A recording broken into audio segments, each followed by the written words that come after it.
Welcome to 1407 Gray Malkin Lane. This is the living memory of the X-Men. Stop breaking into my house. I swear to God. I'm getting alarms, okay? Okay. I wanted to do this early because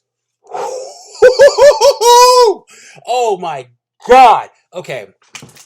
X-Men number 9 just came out today. And I'm going to give you guys a little bit of an insight inside my head. I have been kind of like on and off on this whole thing, like this entire run. It started off really strong, but it just seems like we're getting monster of the week, monster of the week, monster of the week.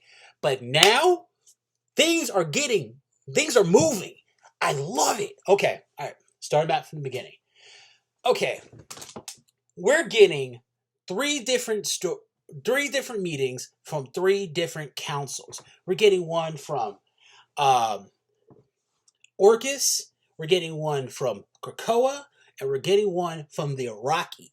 So, Orcus, they're wondering, like, okay, what happened with exposing the mutants with their resurrection thing? And we get Dr. Stasis, bitch ass, saying, oh, no, this is just. And so we get Dr. Stasis, uh, Devo, uh, Nimrod, Abigail Brand, traitor, and they're saying, they decide, hey, we heard what happened with Modoc. Let's get him onto the team. We can cook some stuff in it. They really think they're Raekwon the chef right now. It's weird. Then we get to Krakoa, and we get the full council: Charles, Magneto, Destiny, Storm, the Red Queen. I guess that's her name now. Colossus, Nightcrawler, uh, Exodus, Shaw, Emma, Mystique, Mr. Sinister. I probably am forgetting somebody. But they're like, what do we do with this? Because this being Orcus, they know Orcus is up there. They know they're plotting. But like most of them, the Red Queen, Storm, Nightcrawler, Colossus, and Emma all say, no, we don't need to do that, because what happens if our human allies catch hold of this? And okay, I was on Twitter this morning, and I had a couple of like disagreements over Storm fans asking, why would she do this? Because this is an immediate threat. They need to take care of this. And they're saying it's not in her character, which is right. Yeah, you're right. It is not in her character. She's not going to go on the offensive. She's not an offensive type of person. I'm not mad at that. It's just, I just see this being another Genosha. And we don't want that. We don't like, they have a gun aimed at you, and you're like, no, we're not going to do anything about it because it will make us look bad. I'm like, and then I was reminded that Krakoa thinks that Orcus is a human organization, when in actuality it is a human organization, but it's run by machines. And to quote Killer Mike, kill them all, let God sort them out. And then we get to the Iraqi, where Storm is the head of the council. Oh, and the Iraqi seems to have like more of a, like, they're wondering what do they want to do from here, because they went from being a completely war civilization to now getting their own planet. They get, they good. Life is sweet right now. And what and they're just kind of stuck with it. But Storm starts talking to Araco, the island, and I love Araco. This like I love the character design. Pepe Larraz is mwah, I love it.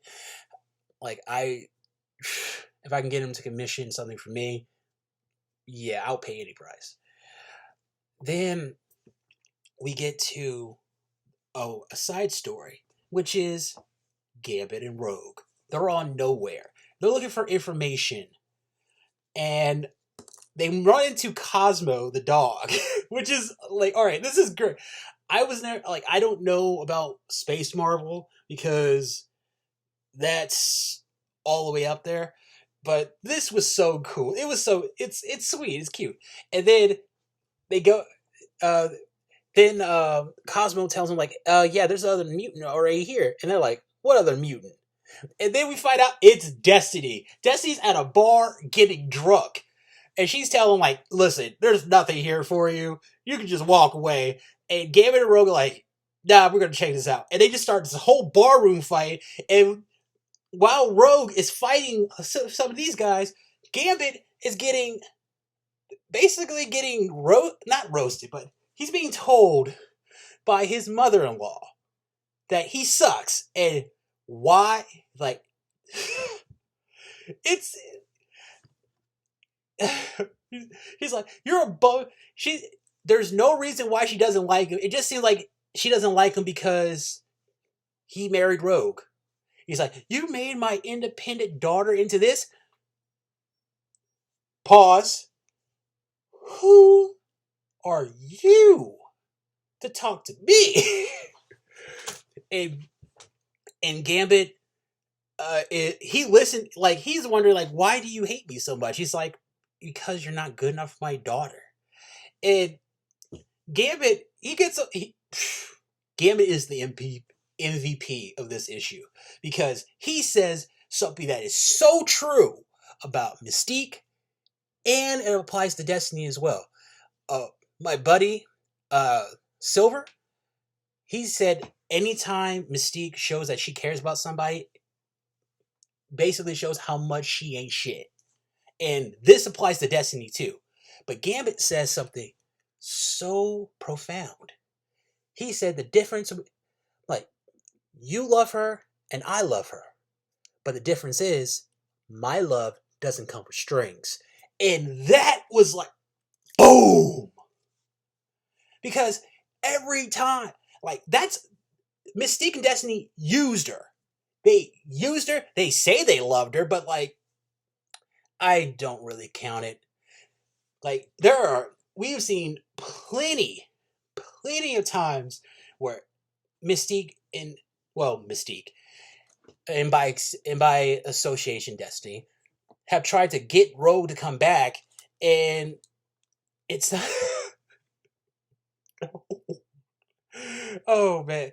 All right, I've been saying for the past couple of years we need to get uh an issue where Rogue, Gambit, and Nightcrawler are having dinner at Destiny and Mystique's house, and after seeing Gerry Duggan's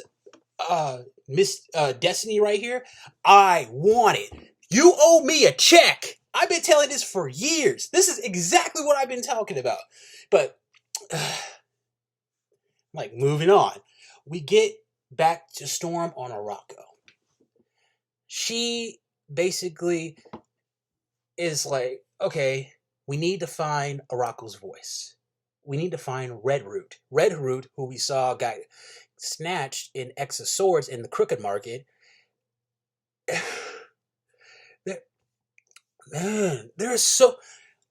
I love this issue because there's like, this is like the prelude to like 3 different series: Immortal X-Men, X-Men Red, and even Knights of X. I love it. I love it. But also, we get this really cool data page from Bishop, and he talks about, because he is the Captain Commander. We got. He's like, I went to them and I said we should do something about it. And now that he knows which 5,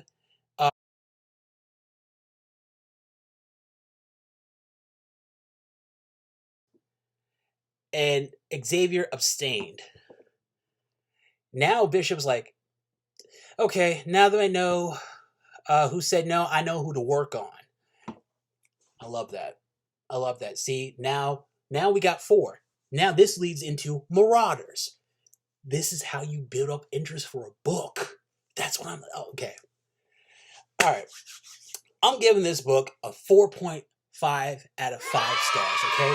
Mwah. I just wish it was a little bit longer. A little bit. Oh.